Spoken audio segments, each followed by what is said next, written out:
auspicious greetings, everyone. It's good to see you all. So today we're going to talk about how to have a happy and bright life, and it's also based on the book Keys to Living Well.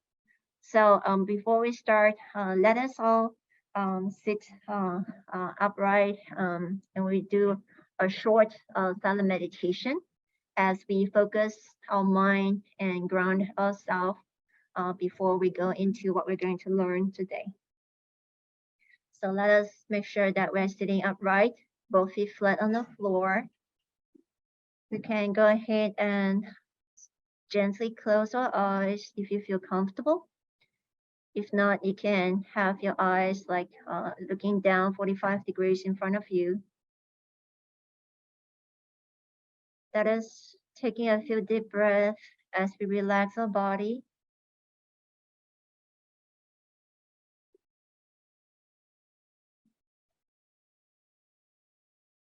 Let us put aside whatever that we haven't done.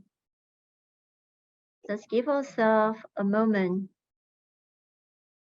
to be aware of each breath that we take.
Now let us slowly taking 3 deep breaths, breathing in,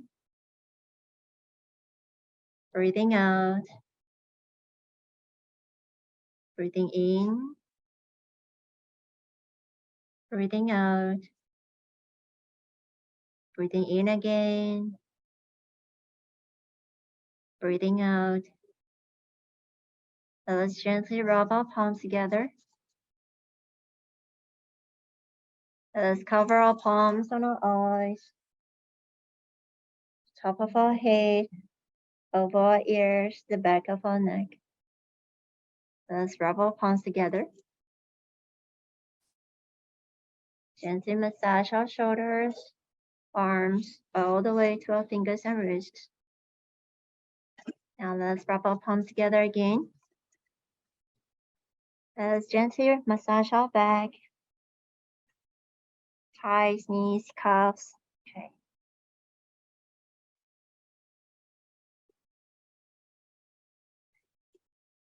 So before we continue with what we learned, let us have a quick recap of what we have covered and shared last week.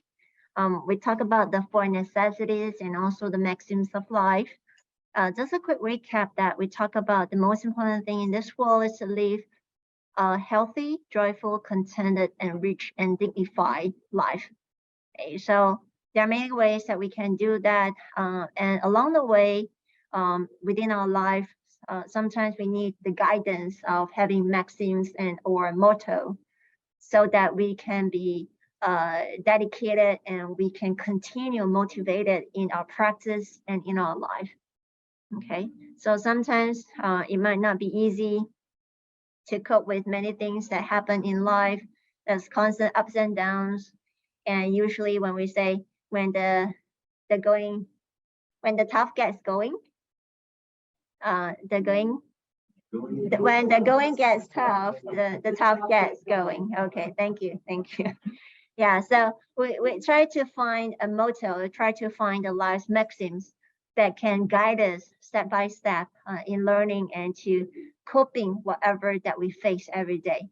And of course, earlier at the beginning of before we start our class, we were mentioning about how the Dharma, the guidance from the Dharma is very important, because by learning more about the Buddha's teachings, it can help us open up our mind, open up our eyes, and see things as it is, instead of like looking at this world, discriminative, or so I usually say that we wear colored glasses. We look at things based on what we want to see, instead of like seeing things as it is. So for us to live a life of healthy, joyful, contented, and rich and dignified life, it takes a lot of guidance, reminders along the way. Okay, so even though Verbal Master has suggested 4 necessities, but sometimes it's more than that. So again, necessities is what we need. What we need individually, material-wise, or in our spiritual practice, sometimes there's a slight difference, but the core teachings that we learn is similar. We talk about interconnectedness, we talk about dependent origination. Through that, contemplation can help us truly practice and seeing what we are thinking, the emotions that we have, and the interaction with others in our everyday life. Okay. So now today we're going to talk about how to have a happy and bright life. Again, like this is also one of very interesting topic that we learn in our life. Okay, so we, of course, like we seek happiness. Every one of us wish for happiness in a way, but where is happiness? Okay, where is happiness? So the truth is that a happy life is where and when we are content, rational, helpful, and benevolent. Okay, this is as per what Verbal Master has mentioned in the book. Okay. So a bright life is also something that we look for, but how do we cultivate a bright life? Okay. So for us to seek for happiness, where is happiness? For us to have a bright life, how should we start? Where to start? Okay. And before we look into the contents, let us look at the whole history of mankind. And I picked 2 persons that you might know of.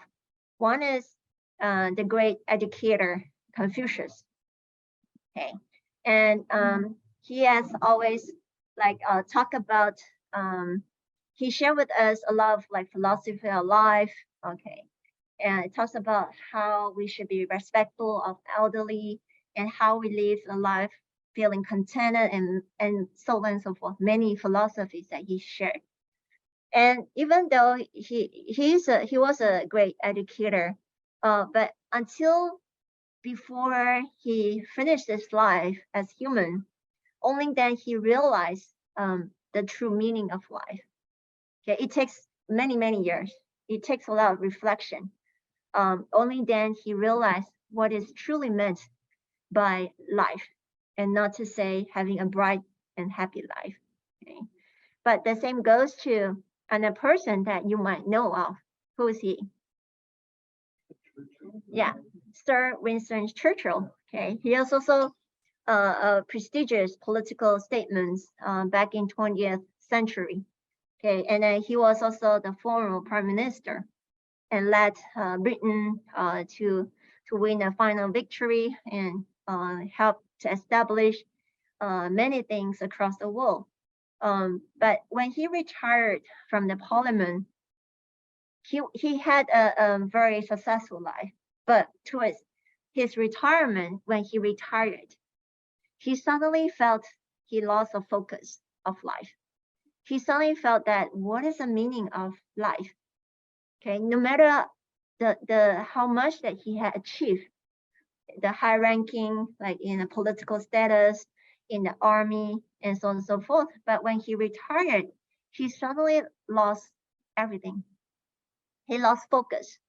He didn't know what is the meaning of life during his retirement. But of course, like in appreciation of his achievements and also his contribution, eventually the United States has recognized him as an honorary citizen. Okay, and then during his speech, okay, he reflected upon his life, but he couldn't help but lament. He says that I've attained a great deal in my life, but looking back, there is nothing at all.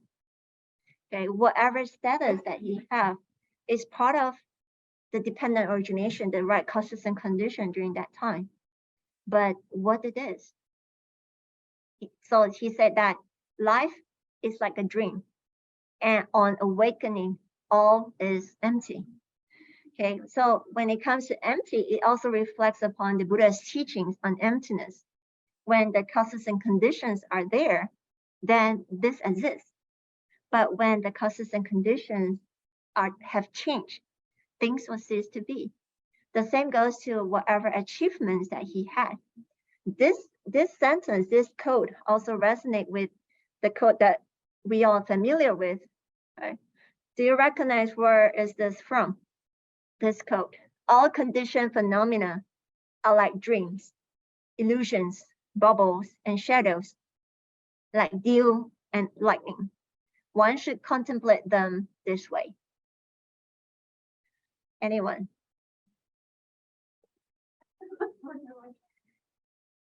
Huh? Where does this quote come from? Where does this verse? Very close. It's it's the Diamond Sutra. Yes, thank you. It's the Diamond Sutra. Okay, so sometimes like a person, if like we just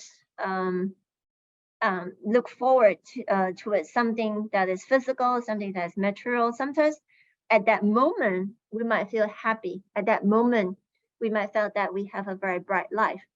But what happens when everything ceases to be?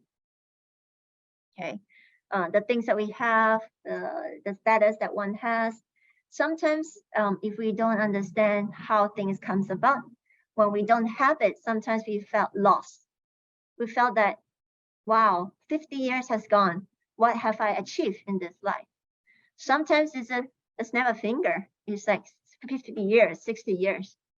Okay, these are the two examples, two iconic figures that we might know of. One is Confucius and one is Sir Winston Churchill, that both have achieved so much in life.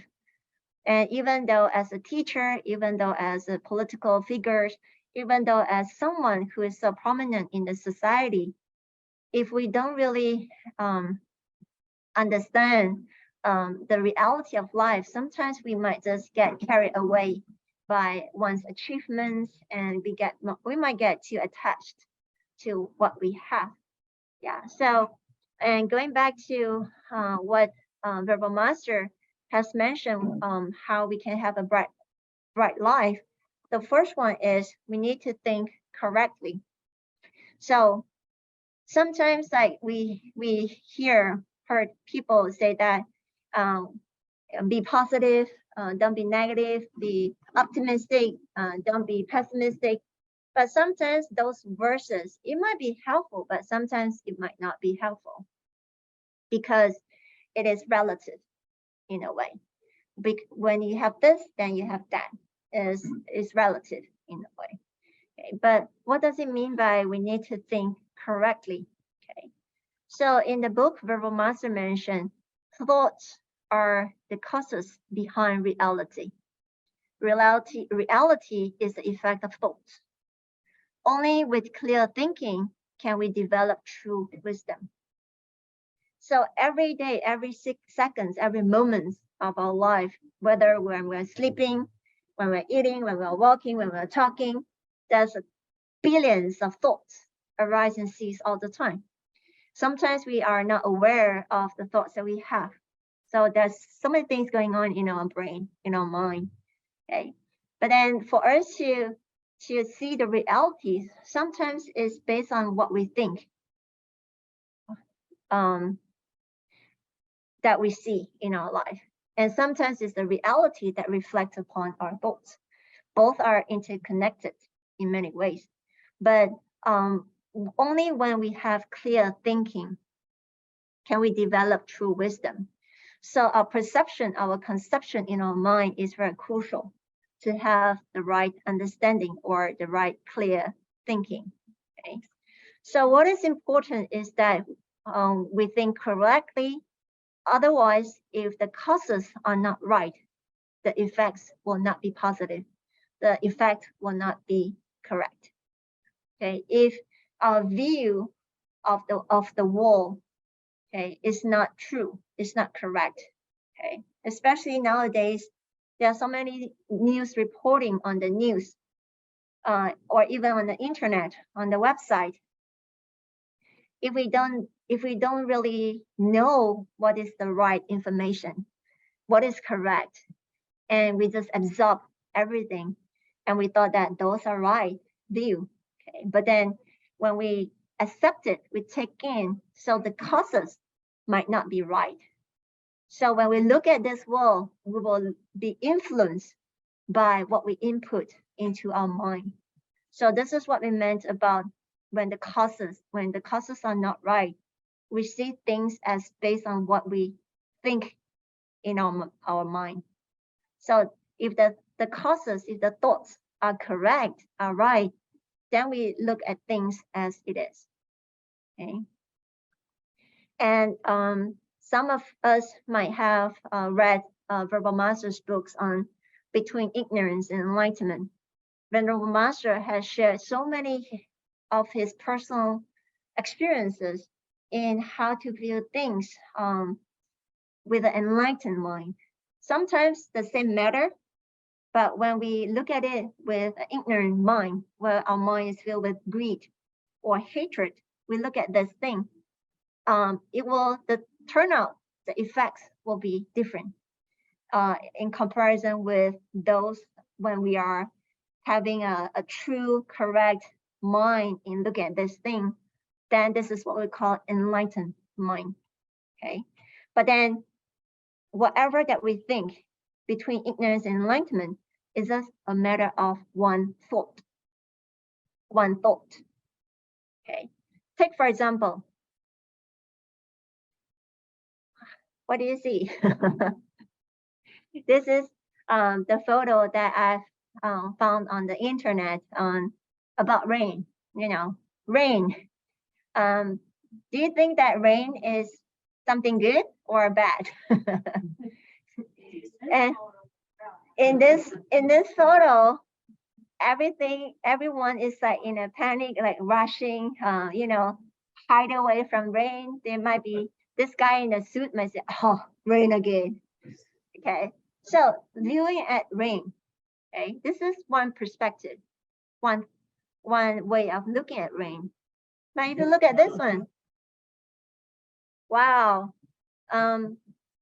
Even here in California, in San Diego, sometimes you will see like little ones dressed up whenever it starts raining or drizzling. They will come out in rain boots, a raincoat, and a hat, and then playing like in a puddle of water. And this photo is, it was taken in Southeast Asia. Like we have rain. We only have two seasons. One is rainy days, and the other one is sunny day. Okay. And of course, no matter what day, the little ones, the children, they are always happy. Okay. So even looking at rain itself, there's no positive or negative about it. There's no good and bad about it. Of course, like if it's flooded, like flooding, then it caused some problem, some trouble to our homes and life. But if we just look at rain itself, okay, there's no good and bad in it. But when we change our perspective in viewing things, like for example in California, in the past winter we had so much rain, so much snow. Okay. And we try to view it from a very good perspective, from the perspective where we have been in deep drought for so many years, and with a little bit of rain during winter, this is what we need. Okay. So, but then again, it's just a matter of the perspective, how we view at the things that we experience. So rain, I think that this is one of the examples that I can think of, is how we can change when things is the same, but when we change our perspective in viewing it, we will see things differently. Okay.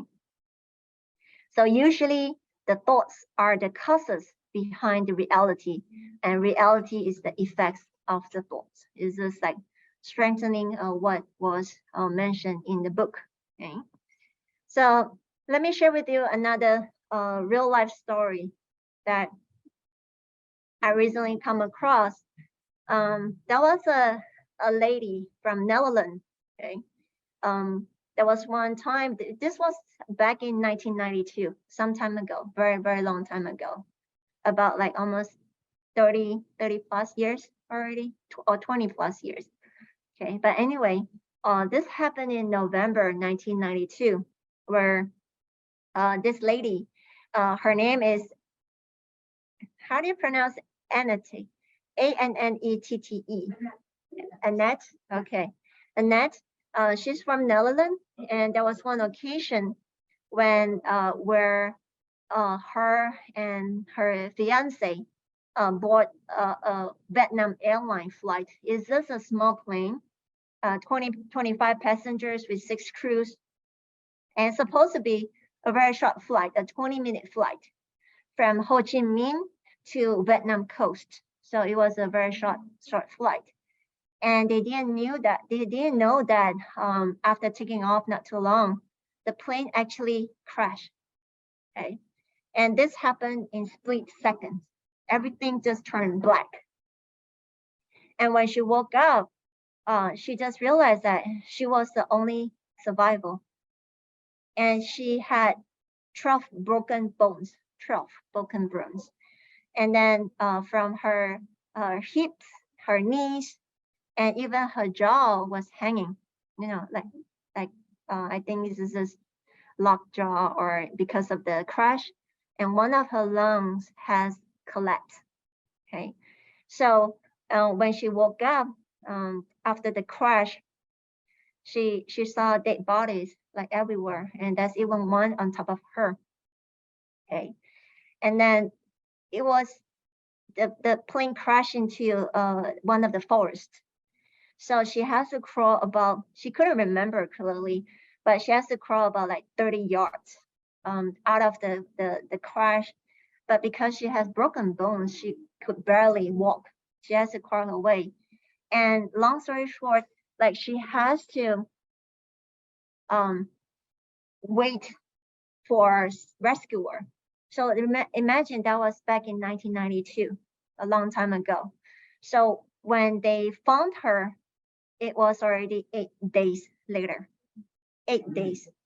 She was like laying there, and then she has to rely on like the rain water, and then using one of the broken wings that's like absorbent, like sponge kind of thing, that absorb the rain from it. So she collect drop by drop to give herself sufficient water to survive. Okay, but throughout her whole journey, like 8 days, it's like ages. Imagine there's nobody. You're in a forest, and then there are leeches like crawling. It's a tropical forest, like there's rain, there's many things around him. But in her mind, she just focused on she just focused on what to do for survival. She chose to fight instead of flight. Okay. And of course, like she didn't think of what if. She just focused on what is there. Okay. So one of her quote, her motivation in her mind is she keep on repeating, if I can accept what is not there, then I can see what is there. Okay. So this has motivated her to stay focused Imagine you have like broken bones and you have pain everywhere, and there's no one in the forest to help you for 8 days. Nothing to eat, and you just rely on the rainwater. But in her mind, whenever she thought of, oh, what if the tiger came? What if this appear? But she focused on what is there. The what if she tried to put aside. Sometimes like we reacted in a way that being alone, out of nowhere, waiting for rescuer to come. Sometimes we feel panic. And then we always have the thought of what if and what if. But she tried to maintain her focus and try to think correctly on what are the strategy for her to survive. Okay, and of course, she has written a book of about her sharing her whole life, what she has experienced. Like this is a photo that she was being rescued after 8 days, recovering from broken bones, collapsed lung, and recovery. And eventually, she moved from Netherlands to, of course, I forgot to mention, like her fiance died in a crash. Eventually, she moved to New York and continued her life there. And even when she has her son, Maxie, her son was experiencing autism. Okay, so for 30 years, she also have some struggle like raising this son, but she just keep on focusing on, if you accept what is not there, then you see what is there. Okay, so when you don't look at what is not there, you don't compare. You just focus on what you have, what is there, and appreciate what you have. Okay, so I think too, when I read this story, I felt that in life, no matter what we experience, ups and downs, but the most important thing is how we view it. That will determine whether we have a bright life or not. Okay, so this is one of the true stories that I would like to share with you. And the second point that Verbal Master has suggested in how to have a bright life is we need to work honestly. Okay. So no matter what we do in life, we must be honest and steady in our work. We should not simply put up a front, be devious or negligent with our work. Okay. So is it like devious? Devious? Okay. Yeah, because usually we just use the word sneaky, more informal way. Okay, so like we try to work with integrity that can ensure that our foundation is firm. Okay, so let me illustrate one of the Buddha's story. There are many stories about the Buddha when he experienced the challenges and he come across someone who is not honest. Okay, so one of the stories is between the Buddha and Angulimala. Okay, the word Anguli is basically mean fingers. Mala is like a string. Okay, so some of you might know this story. But long story short, Angulimala, because of his relation with a teacher, that some of you might know, like because Angulimala, he was young, very intelligent, and very hardworking in his practice. And then the teacher's wife have some feeling towards him. And when the teacher went out of the city, the wife tried to express her feeling towards Angulimala. But Angulimala is very honest. And then he said that you are the wife of my teacher, and I respect that. Okay. But then, the wife her feeling got hurt. And then when her husband, the teacher, came back, he kind of like cried and said that Angulimala was like being dishonest, and then he did something to her. So, and the teacher believed it.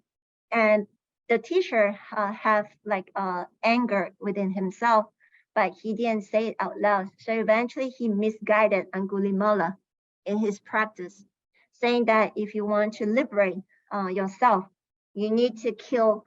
Some of the sutras say 100%, and some say 1,000, and collect the finger, okay, and thread it around your neck, okay. But anyway, so he believed that, okay, the teacher is being dishonest and then misguided him, but he does focus on cultivation. He didn't think whether this is right or not until one day when he had collected 99 or 999 fingers. The last one is he saw his mom, and then he just focused on liberation. So when he wanted to approach his mom, the Buddha knew about it, and the Buddha appeared in front of him. And then when Angulimala saw the Buddha, he said, "Oh, yeah, here comes another person. I don't have to kill my mom," in his mind. Okay. So eventually he started chasing after the Buddha, but because the Buddha has some supernatural power, like the distance between the Buddha and him is constantly the huge gap. No matter how fast he ran after the Buddha, the gap is always the same. When he slowed down, it's still the same distance, okay, apart.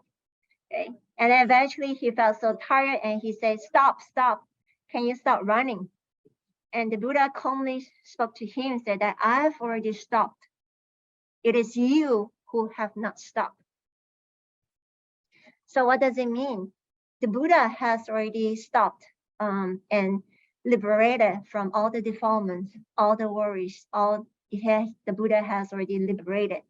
But Angulimala is still chasing after fame, chasing after liberation. He's still chasing after so many things in his life. So this is what the Buddha mentioned about, I have already stopped, but you have not. Okay. Eventually, the Buddha guided him, saying that share with him that violence is not the way. When you kill a person, you actually take away the family within that family that you're in. Okay, that person is in. Okay, and then by killing, you will not be able to liberate yourself from the cycle of birth and death, but you're making things worse. So eventually, Angulimala realized that whatever that he has done, it is not right.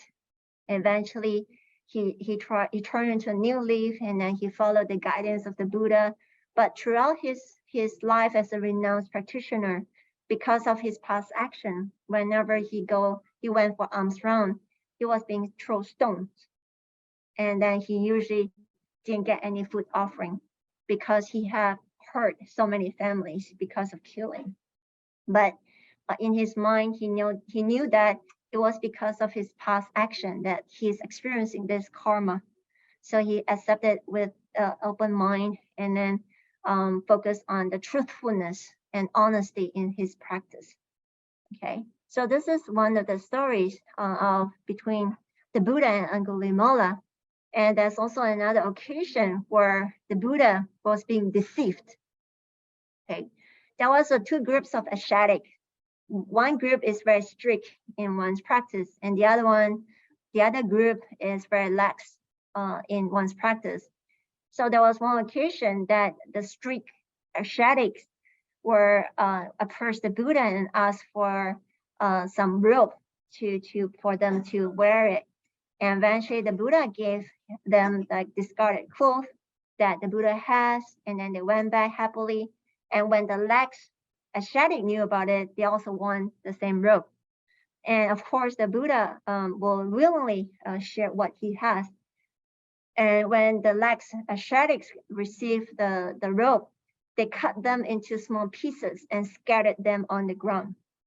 And the next day, when the strict ascetics came back to the Sangha and wanted to thank the Buddha personally, they saw the scattered clothes that were on the ground. They thought that the Buddha has given the same type of robe to the lax ascetic. So there's a comparison here. And there's some feeling of feeling betrayed, okay, over this incident. And then eventually, without asking, they left the temple, they left the monastery. And when the Buddha knew about it, the Buddha went to the strict ascetic community and explained the whole situation. So this is just one of the examples that the Buddha was being deceived.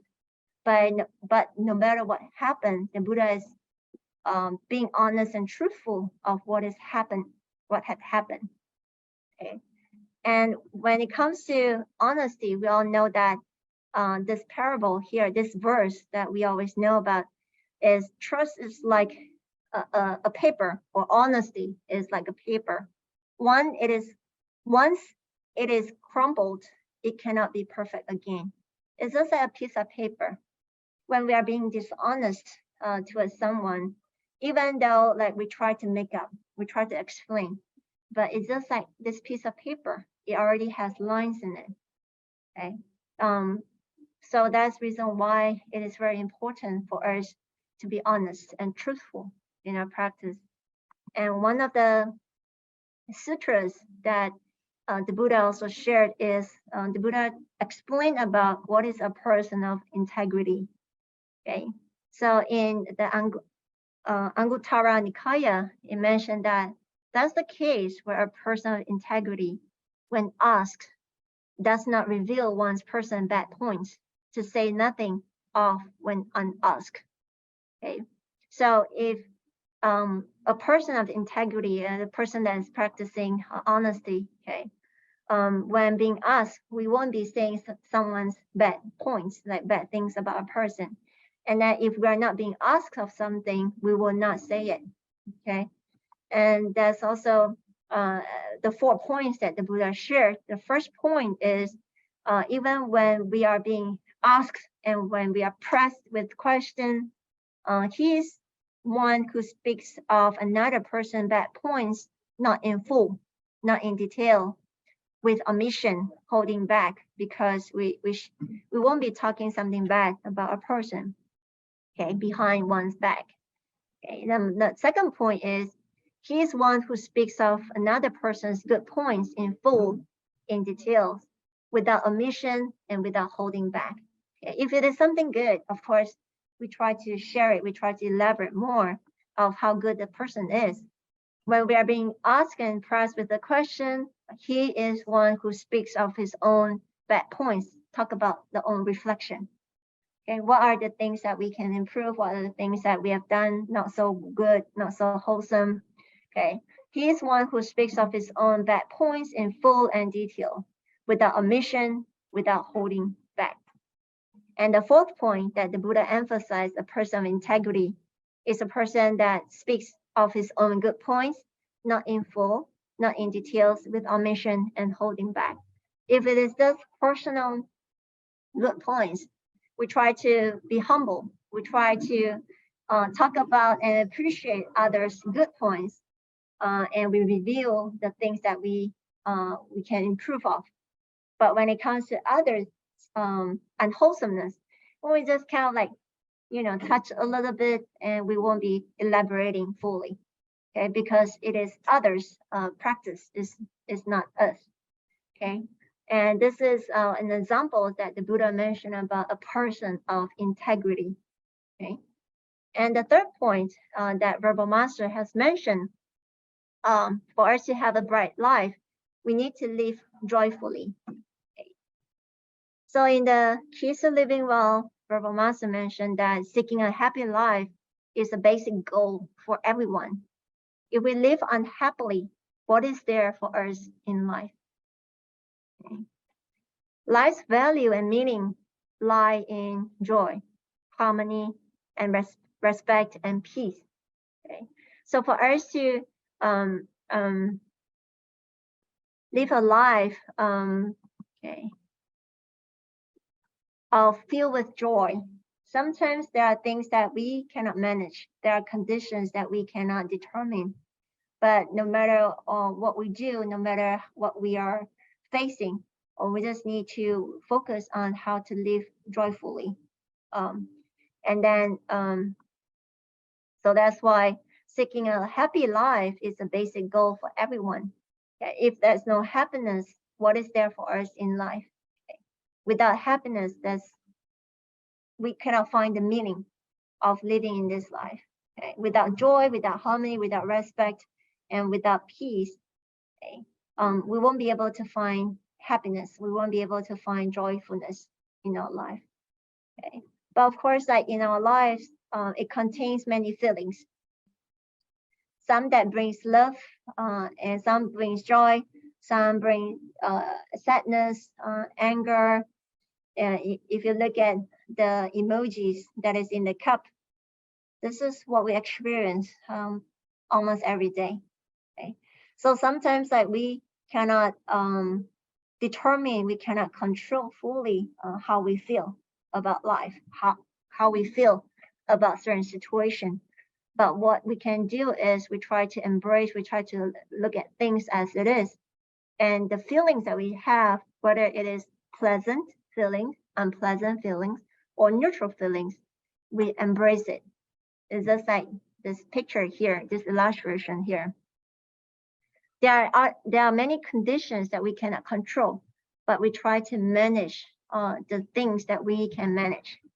Okay, so let me share with you also another real life stories where Jory Fleming, he was diagnosed with autism at a very, very young age since he was a boy. Okay? He's from South Carolina. Okay? And then his brain works differently. As a boy with autism, sometimes we say that they also have something that they excel. There's something that they're very good at. For Jory, he has he needs extra time to express himself, the feelings that he has, the emotions that he has. And there was one occasion that he was like walking this dog here and sitting on the bench. And there was a person who walked by saying that, oh, how would you put a leash over a dog? You're torturing him.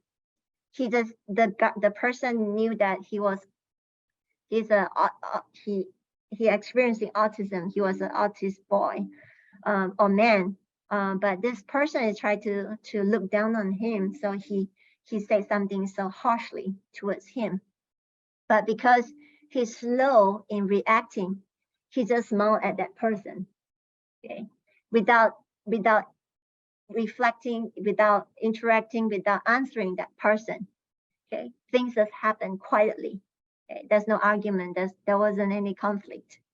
Okay, and of course, like there's also an occasion where his mom, okay, asked him to say that, oh, can you help me go to the grocery and see if you can find a bottle of peanut butter?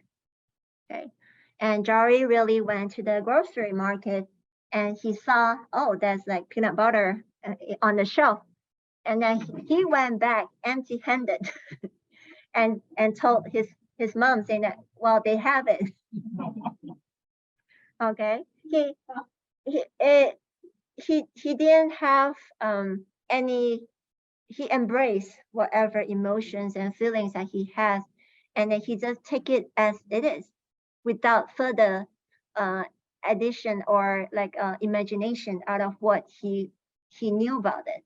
Okay, so there are many experiences throughout his whole life, when he was a boy until he graduated from high school, and then he eventually graduated from Oxford, right? And he wrote a book called How to Be Human, an Autistic Man's Guide to Life. He actually published this book sharing about how, because of his autistic life, when things are not going his way, he didn't react immediately like any one of us.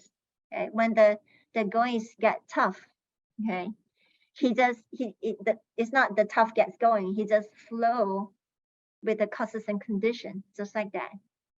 Okay? He managed to look at things, everything, with a very joyful way. Okay, there's no good or bad about it. He just look at things as it is. Okay, and of course, like he still have some problem with his language, but he embraced it.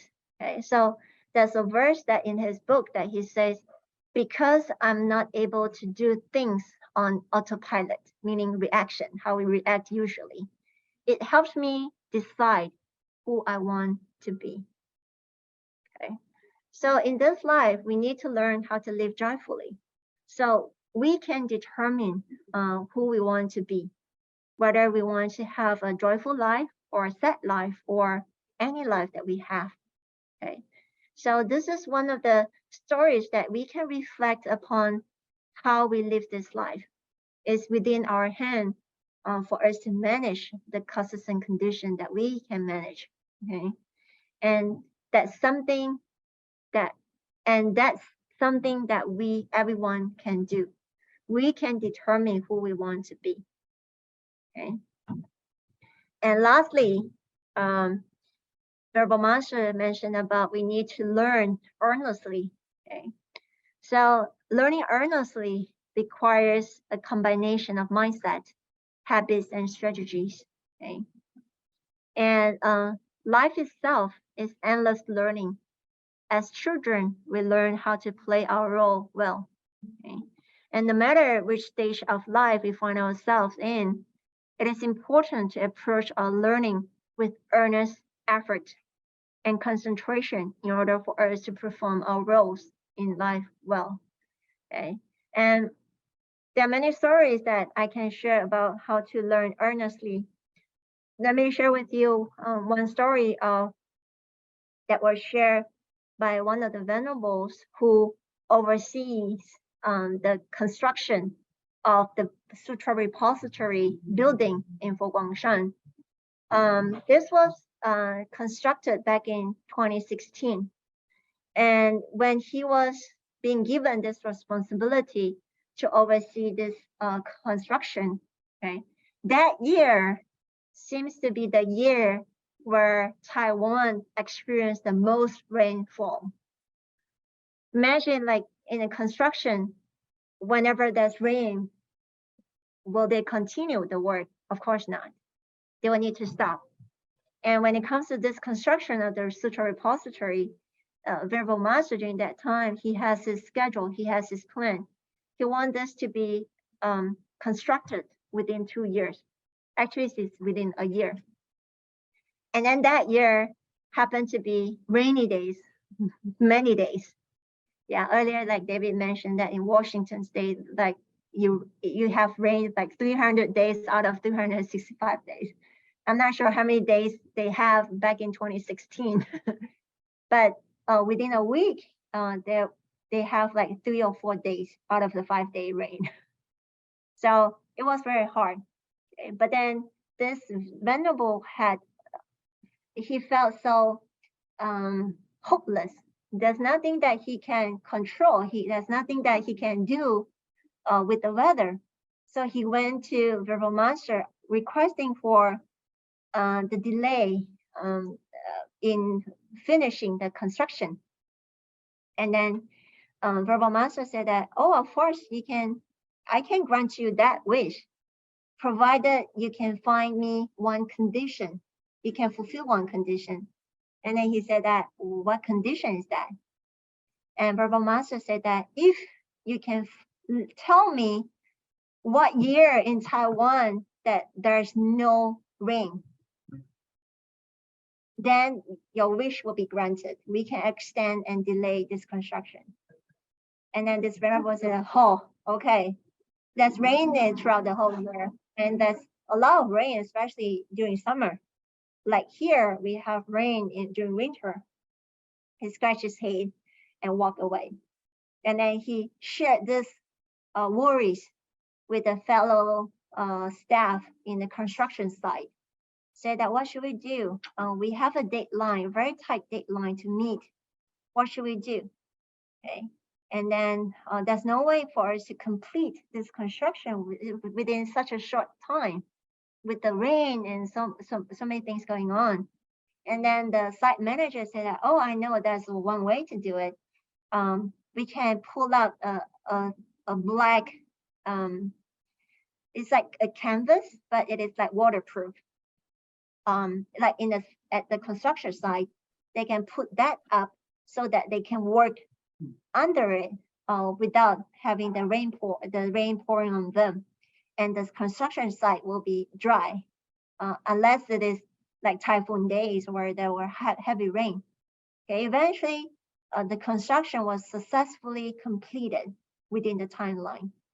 Okay, what I'm trying to say is that if a person were to work earnestly, okay, we learn how to find solution instead we look for worries. Okay, when we are in this situation, instead of panicking, instead of like indulging ourselves in the emotions that we have, we try to find ways to solve it. So that's why Verbal Master always reminded us where there's dharma, that's a way. Okay, everything that we experience in our lives, sometimes the ups and downs, if we can learn earnestly, if we can try to calm down ourselves and try to think of a solution, we will eventually be able to find solution. Okay, no matter how hard it is, no matter how difficult the situation is, where there's dharma, there's always a way, there's always a solution. Okay, it depends on how we view the things. Okay, for this venerable, before he was so worried, he cannot sleep. It's because he focused on the worries. He didn't focus on the solution. Okay, and of course, like every one of us learn throughout the whole journey. We are not perfect. We are not genius. But through the experiences that we embrace, we learn along the way. As long as we are determined in finding solution, instead of indulging ourselves in the emotions that we have. Okay. So conclusion, sunshine, fresh air, and clean water are the three treasures of life. If we can create them within our hearts by having right views, positive thinking, wholeheartedly learning, and pure ideas, we can certainly live a rich and bright life. And our life will be fulfilled with brightness and joy. Okay, so for us to think correctly, work honestly, live joyfully, and learn earnestly, these are the 4 ways that Verbal Master has recommended us in how to live a bright life and filled with joy. Okay, and I'm not sure if you can see from the back, but this is the comic drawing that some of you might have come across. There's a guy who like shouting at the monk, say that I want happiness, and then the monk removed that billboard and remove the word I want, then he has a happiness. Okay, so sometimes if we put aside the I, okay, and just embrace happiness in life, then that's happiness. Okay, sometimes if we try to emphasize too much on happiness, we might experience unhappiness in a way because we hold on to the idea of happiness. So sometimes that we have to open our mind, take a deep breath, and experience life. Then we look at things slightly differently. Okay, so this is what I would like to share with everyone today. So do you have any comments, questions? Let me check the chat box here. Okay. Yeah, someone said Dhamma Sutra, thank you. Okay. And okay, yeah, so anyone have any comments or questions? Yes, Maurice. Yeah, you can unmute the Zoom. So I'm trying to figure out how to apply this in our, American work life, shall we say. Like the person with integrity when you're, because what I think the idea of like in like work culture is like, well, you got to promote yourself because nobody would know otherwise. Like, so like it seems like you don't it's not about humbleness at work because so that's kind of like the culture. I feel like that's I don't know if I grew up in it, but like in general, like if you're vague about your accomplishment, I mean, your resume has to be like your advertisement in your cover letter. So how do you reconcile that with, the recommendation? And then second follow-up question to that, and I get the don't badmouth others, but like say, if you talk to Angeli Mula about his teacher and his teacher's wife, like how would he be able to share without disparaging them too much, but at the same time warn people? So those are my two questions. Okay. So, okay, can you read it? Okay, thank you. So, thank you, Marissa, for asking and sharing these two questions. So, based on what I can see, what I know of, is sometimes like it's not for us. There's a distinction between bragging oneself than being as true as it is, honesty in a way. So even when we have our resume, we of course we have to be truthful of what we experience, our credential and everything. It's just like in the past there was a politician that were bragging about his own career, but it wasn't true. They discovered it, and then it's like he committed fraudulent. It's like it's not being truthful. For us to practice humbleness and honesty is we have to stick to what is true. We can share what we know. Of course, like even at the temple or even in a workplace, we share what we know. Or we can tell our boss that what we have achieved in our life. We're not bragging. There's a distinction between that. Okay, so we still need to be truthful. And even when we practice humbleness, we also being true to ourselves, being true to others. It doesn't mean that, oh, you know this one, this how to do it, and you say, I don't know it. This is not being humble. This is not true. If we know it, we take up the responsibility, say, yeah, I know, and I can help. I know, and I can take this responsibility and help this company in doing it. So again, there's a distinction between these two. Okay, and then for your follow-up question about Angulimala, again, like sometimes in life one might experience something that is beyond our control. But then again, we have to distinguish and we have to know what is right and what is not right. Okay, so that is a short answer to what you asked for. Yeah, so I hope that this is a little bit, this is my opinion, my personal perspective of what you have asked. And in the chat box, Tom has replied to you saying that Marissa, so true. Mention one area for improvement and they forget 10 or more good things one might have done. This was the feedback from Tom. Okay. And then he continued, they only key in on something they disagree with, usually behind one's back. Okay. But internally, we do need to be honest and improve ourselves always. Okay, so Tom, would you like to further elaborate what you leave in the chat box? Oh, yes, Venerable and everyone. I was just agreeing with Marissa that, and also I like I think what you said is very important. Always emphasize, take responsibility for the good things we do. And if something does happen that we need to change, we'll change it as soon as possible. Drawing negative attention to it, it's not good because most people, they're just waiting for the one negative. And I'll tell you a quick, brief, funny story about a basketball coach, and he won a championship. And then he was savoring it because he retired. And he goes, "Are you retired?" One of the fans says, "Are you retiring?" He says, "Yes." He goes, "Well, that's good because last year you lost." And he had gotten second place the year before. And so it's like some people will, no matter what, always emphasize the negative. So I think what Venerable Master said is so true. We just have to really keep improving. And what you said, just, when we do good things, make sure that our supervisors know without bragging. If it's true, then it can be shared. Yeah. Okay. Thank you, Tom. Thank you. Thank you for adding on and feedback on what Marisa has asked. Okay.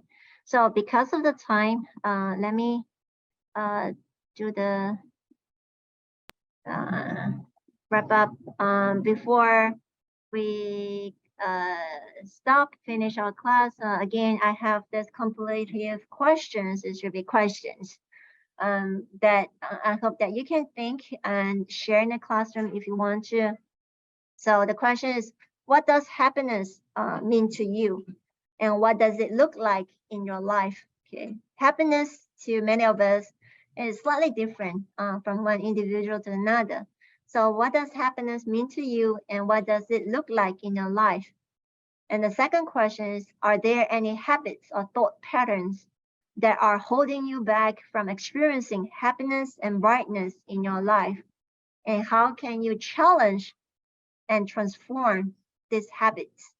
And sometimes we have the habits of like looking at something that very negatively or holding us back from certain happiness that we might want to experience or even brightness in our life. How can we challenge it? How can we transform this habit? Okay. These are the two questions that I hope that you can think when you go back home, everyday life, and feel free to share your thoughts, your experiences in a Google Classroom or email me. Okay. So last, but I will post it on the Google Classroom.